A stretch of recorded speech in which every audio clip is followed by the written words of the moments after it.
Things are looking good for Final Fantasy VII Rebirth and the remake project in general, because we have got news on part 3, how things are going, and it's going incredibly smooth. Talking about smooth, Rebirth, PC launch, Steam, Epic Game Store, wherever you've purchased it, it seems to be going well. On Steam, it hit a concurrent high of 31,000 players at the time of recording this video, and I'm sure as time moves on and word of mouth gets around and those mods come out, the good ones and the weird ones, we could probably see this being the most successful launch for a Final Fantasy game on PC, and I could not be happier that more people get to witness this game. And if you haven't witnessed this game already, then I have a deal for you. In the links and in the pinned comment down below, you can pick up Remake, you can pick up Rebirth, you can pick up both for a nice price using the links down below. So if you haven't picked it up already, please consider it. But yes, in today's video, we're going to be talking about part 3 because we've had a few interviews that have dropped. So with that all being said,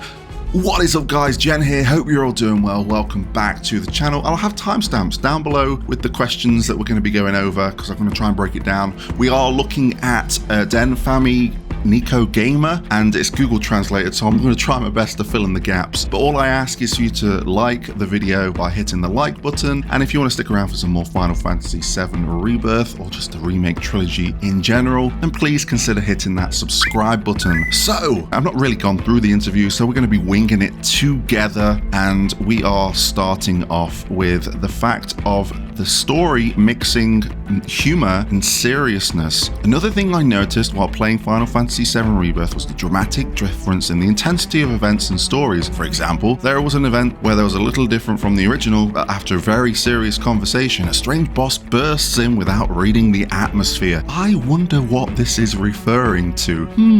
I will probably have footage as I'm talking through these as well, just to keep your eyes entertained. But Hamaguchi says that there's some parts that they were aiming for, but the scriptwriter Nojima himself created the tempo in the script. As we incorporated that into the game, the tempo naturally developed. However, the scripts that writers are purely text-based and are written without much insight into the game experience or volume. When they actually put it all together, there are many cases where overall balance of the story is not good. In those cases, we ask them to add more story, cut more, or shift a little to make adjustments. So I think we all know what they're talking about here, because I think that was one of the criticisms, was there are certain points where it's supposed to be like this somber moment, and then boom, Palmer pops out of nowhere. So they're just talking about that.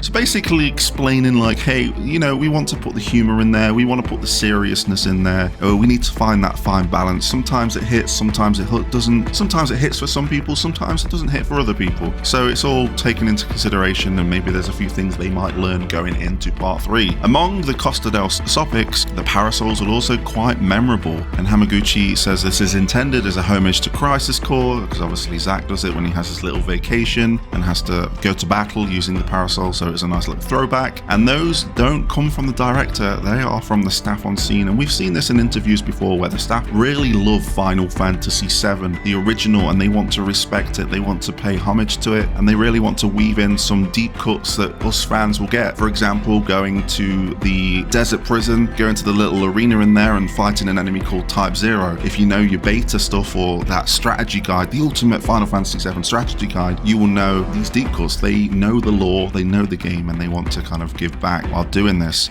I'd also like to ask some changes to the story from the original. In the second half, Vincent Valentine's accompanies the party. There were differences in the process of his participation. The fact that he calls himself a security guard, was that the purpose of this change? The same could be said for Yuffie. In the original, it's optional to make her your companion. Also, in the story at the time, it was possible to get away with not having her, but in today's world, it's difficult to make her consistent when she's there and when she's not. So this time we decided to incorporate both Yuffie and Vincent into the main story and make them characters who definitely participate when this remake project started. We thought it would be easier to make that way, and it would be better for the users. Also, as for Vincent, rather than changing his background, we thought of fleshing him out and making him more realistic and convincing. So I'm really interested, because it's quite obvious that in part 3 we are going to get a bit more of a lore dive on Vincent. Whether they revisit Dirge Cerberus with a remakester, Dirge Cerberus Redemption, who knows? We don't know. It would make sense to flush out Vincent as a character, but we don't need it for what we're going to be experiencing in the remake project. So I'm very interested to see if we get more Lucrezia, a bit more Hojo lore.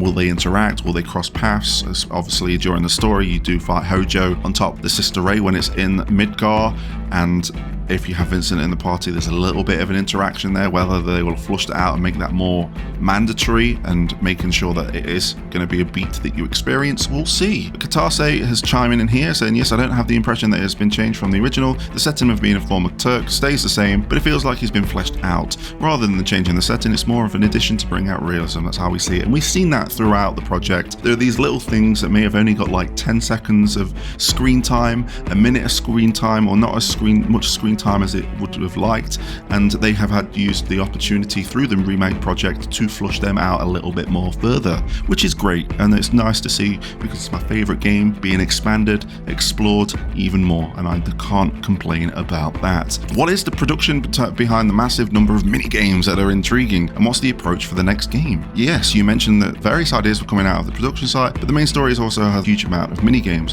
What kind of system was in place for creating the mini games? So this is a big complaint. A lot of people don't mind the mini games. It's the fact that a lot of them were mandatory and they're weaved into the story and they're gated behind like getting the summons by doing that timer. There was also a few story beats where you had to. Some people didn't like the Queen's Blood section, which I absolutely loved, when you're going over to Costa del Sol. But I guess when you've had the Dolphin mini game, you've just done the Junon mini game, and then you've gone to do Queen's Blood, and then you go to Costa del Sol and you've got all of those mini games, and then you go to the Gold Saucer and that's full of mini games. I guess when you look at it like that, it can be quite cumbersome, quite a lot of it. But what Hamaguchi's saying here is that we didn't form a dedicated team for all the mini games. Basically, each member responsible for the main work was in charge of at least one mini game. For example, the person in charge of the card game Queen's Blood was a planner who made boss battles for the event team. There were some planners who specialised in mini games, but most of them had main jobs and worked on mini games as a side job. By the way, were there any mini games that ended up being not included in the final version? No, we did not make any mini games in advance. First, we decided the overall structure and framework of the game with the main story and mini games here, and we planned that kind of mini games we want to fit into that. So there aren't any that we made but didn't make it into the game, which is surprising. They must have some planned for part 3. Snowboarding, submarine battles. There's so many other things that they can include here, including that Tifa Scarlet fight as well. That's probably going to be a mandatory mini game, but it's one I don't mind. And the gas chamber, there's so many different things. Like that was a mini game anyway, technically in the original, where you really had to. I always forgot the button combination, but seeing it in part 3, let's see how that gets flushed out. Queen's Blood is one of the most highly claimed mini games, and Hamaguchi self commented in an interview overseas that he's open to expansion. So is there any updates planned?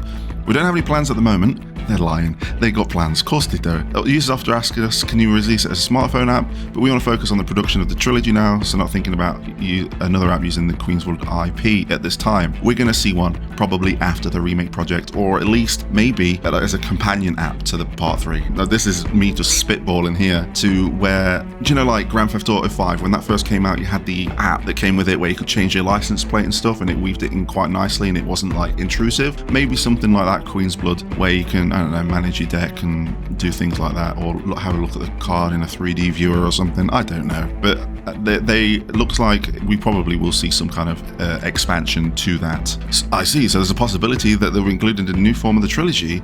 Once I saw Hamaguchi-san comment on the Topo Lumina game, the trilogy will be reviewed. Actually, that was conveyed a little slightly different. Now, this was a translation error, what I'm going into here, because they said that they were going to tone down in part 3, but it looks like that was mistranslated. And to be fair, I'm using Google Translate here, so I could be mistranslating, but I've seen people post about it on Twitter who translate very well, and they've said specifically for this section, and I'll kind of sum it up before I'm reading through all of it, is the fact that they are going to keep the same amount of minigames, if not more, but they're going to change their approach to it, which pretty much means that they're not going to make any story mandatory. Everything's going to be an option. Maybe if it is in the story, you can skip it if you want to. I don't know, but I would expect that they've learned their lessons from when they did it in Rebirth. But however, in the case of Final Fantasy VII Rebirth, although it's an open world type, the map expands as the game progresses, so when a new area opens up, there's just only the same minigame in the area that you previously, and it loses the excitement. So yeah, just explaining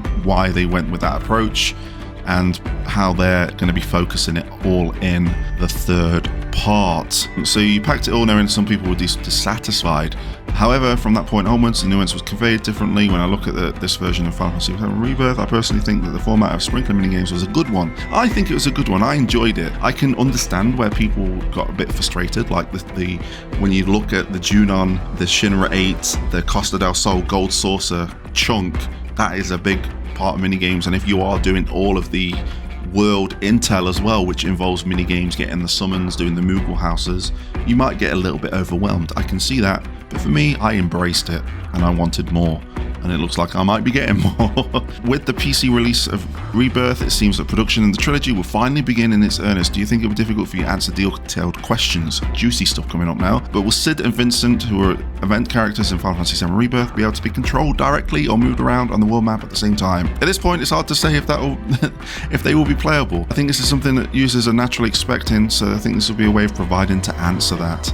Basically, they're saying, yes, the fans know what happens in the story, so expect Cid and Vincent to be playable, which I fully will. I'll be disappointed if not. I set my expectations for Rebirth. I even said Cait Sith was not going to be playable because I thought, no way they're going to do what they're going to be doing with Rebirth, and I was blown out the water. So we'll see how that goes. However, the release of the third installment seems like it'll be several years later, so will there be a gap until then? Are there any new developments planned for Final Fantasy VII during this time, just before the last part is released? That's right, I can't answer that question in detail at this point, but Katase has also stated that they want to increase the opportunities for more users to experience the Final Fantasy VII franchise.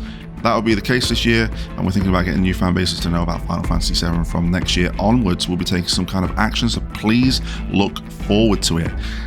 Is that going to be a new game? I would love it, but we've got Ever Crisis. There's a maybe we could get a Dirge of Cerberus remake. Maybe. I don't think so. I think that if anything, that would be likely after the trilogy.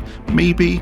But I think they're referring to, and we've seen it in interviews before, but like adaptations, like they're so strong at the moment with like Fallout, Last of Us, etc. I think if Final Fantasy VII could find that little niche and do something really cool, it would be nice. Maybe do the Nibelheim flashback, but from the two perspectives, a Zack perspective and a Cloud perspective, and interweave it and retell, even though it's been told so many damn times, retell the Nibelheim incident once again and dive in from both perspectives and weave them in and out, something like that, and tell the ultimate telling of the Nibelheim flashback. So I'm going to leave it there. I think that's everything. Rebirth is out on PC now if you have not played it. Again, links down below if you want it at a nice price using the links in the description and the pinned comment.